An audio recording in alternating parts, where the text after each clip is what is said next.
Good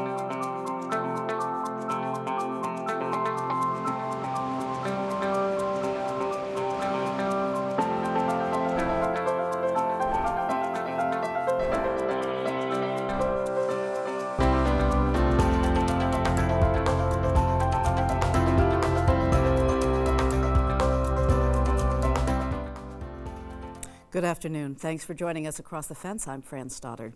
Our topic today directly affects about 1 in 10 Americans. We're talking about migraines. It's a safe bet that even if you don't experience migraines, you know someone who does.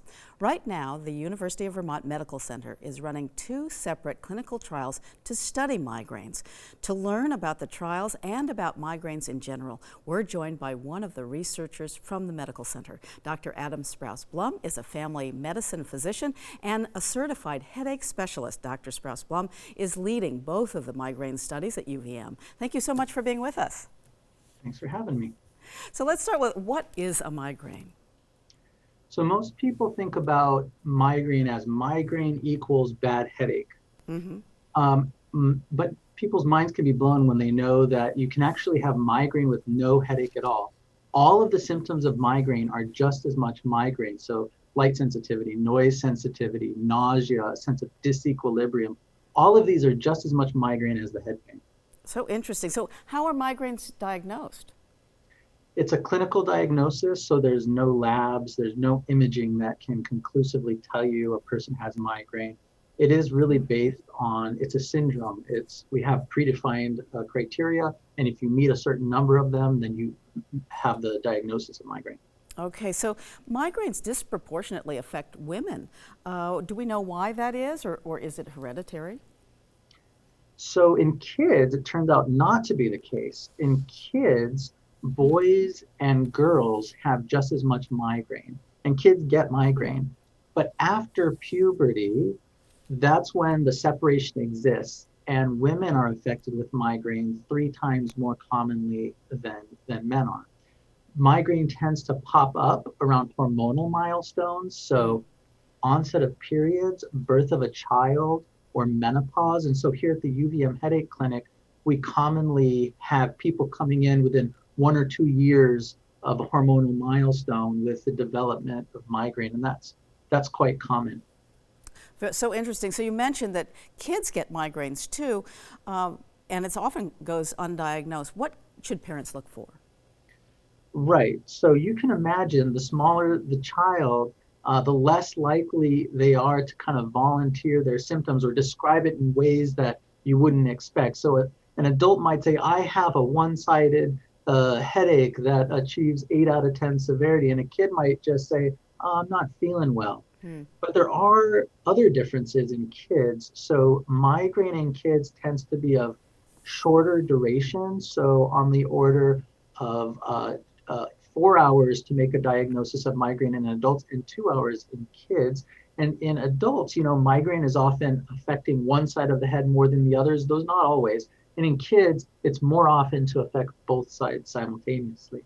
Oh, so interesting. So what are factors like food, weather, hormones that trigger migraines? Right. So this is a big thing that people ask me in the headache clinic. What can I do to help with my headaches? And there are some common food triggers. We know that nitrates and nitrites, so those are commonly present in processed meats. Also MSG, alcohol, so red wine is a classic trigger. Caffeine can be problematic. So think about if I drink caffeine every day during the work week, and on the weekends I don't get it, and I get my caffeine withdrawal headache. So caffeine can be a problem. But one thing I tend to avoid is using food diaries. And the reason being is people will often, they'll say, oh, it's almonds is what it is. And they'll get rid of almonds and migraine will kind of go away and they'll come back. Oh, nope, wasn't almonds. Avocados, get rid of the avocados and it comes back. And it kind of becomes, they end up with this more and more limited diet. And they end up feeling a little bit defeated because they can't figure out what is the cause. And so barometric pressure, I think you might have mentioned weather too. Yeah, so people with migraine are good barometers because when barometric pressure drops, migraine goes up. And so people with migraine can tell you there's a storm coming before it does. Wow, so they're really sensitive to that. That's so interesting.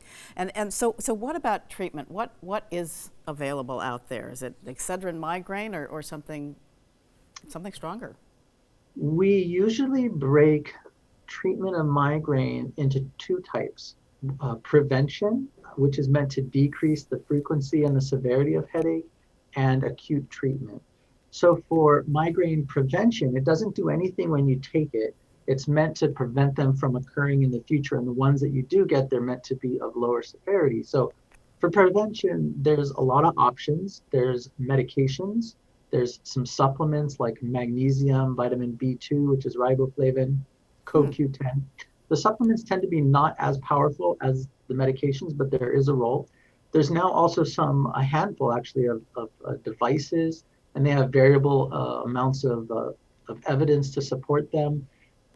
There's also biofeedback, cognitive behavioral therapy, relaxation training. So there's other non-medication ways to deal with migraine. That's prevention. Acute Okay. treatment. Acute treatment is actually we're in a better place now than we were, say, 10 years ago. 10 years, or up until a few years ago, we only had one kind of migraine abortive medicine. And now we have three classes, and so there's more and more medications becoming available. So what kind of myths? I think I figure that there are a decent amount of myths out there with migraines. It's still fairly mysterious. So what can we dispel?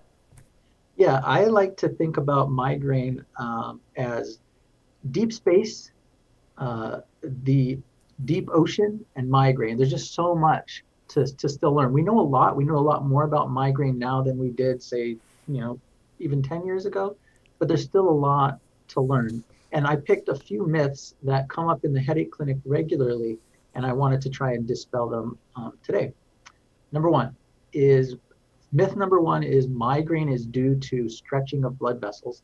So that's an old theory of migraine, that migraine was due to sort of stretching of blood vessels in the head.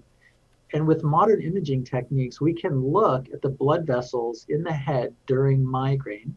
And what we find is that, sure enough, there can be changes in the caliber and the size of blood vessels in the head during a migraine, but they don't have to be present. So the take home is that changes in blood vessels can occur, but they're not necessary for migraine. In other words, the Hmm. cause of migraine is not due to, or at least only due to, stretching or changes in blood vessel caliber. Hmm. That's myth number one.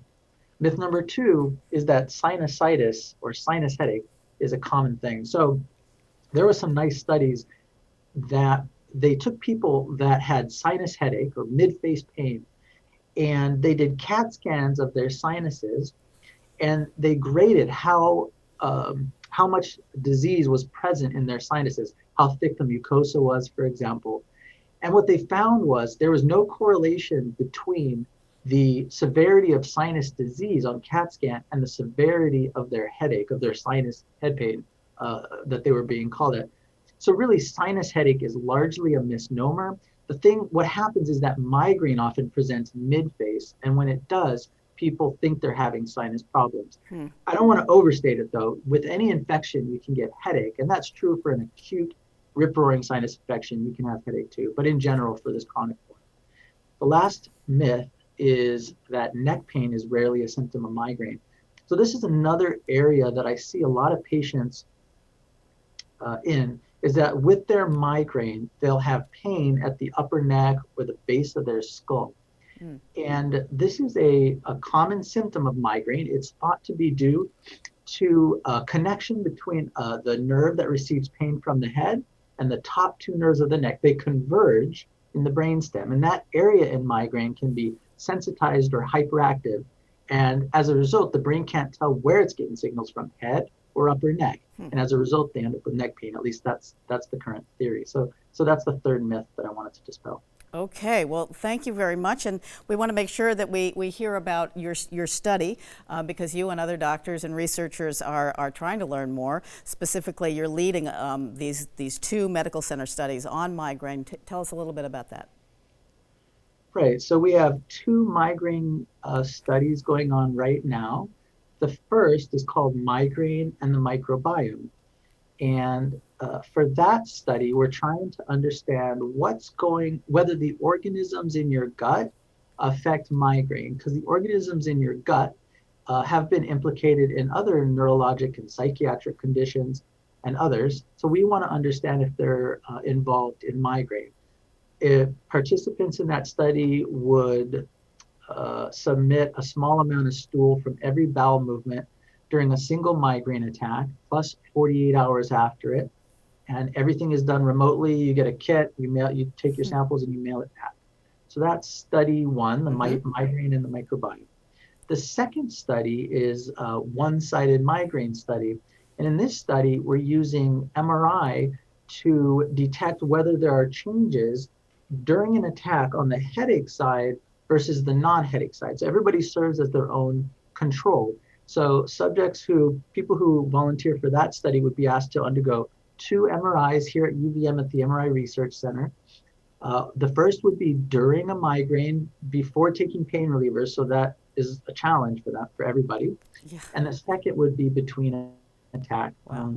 So they have to get in there while they're having the migraine. That's tough. But who is eligible for this study? So adults age 18 to 65 years are eligible, and we have both a website on the UVM Medical Center website, and we also have a phone number that people can contact to get more information. Okay, and I will give that out for more information about these 2 studies that Dr. Sprouse-Blum has described. You can go to the website on your screen, uvmhealth.org/migraine study, and you can also call. The number is 802-656-9913. That's 656-9913. Thank you so much, Dr. Adam Sprouse-Blum, for talking to us about migraines today. And I'm sure you would recommend, if somebody says they have a migraine, to support them or to have them go to a doctor? Yeah, so migraine is an invisible disease, and I guess the last thing I would mention is that, like other invisible disease, it gets stigmatized. So the first thing is, if someone has migraine disease, believe them, and do what you can to create a supportive environment at work. Allow accommodations where appropriate, and sometimes recognize there won't be something you can do. Thank you so much. Thank you so much for visiting us, and thank you for joining us across the fence. I'm Fran Stoddard. Stay well.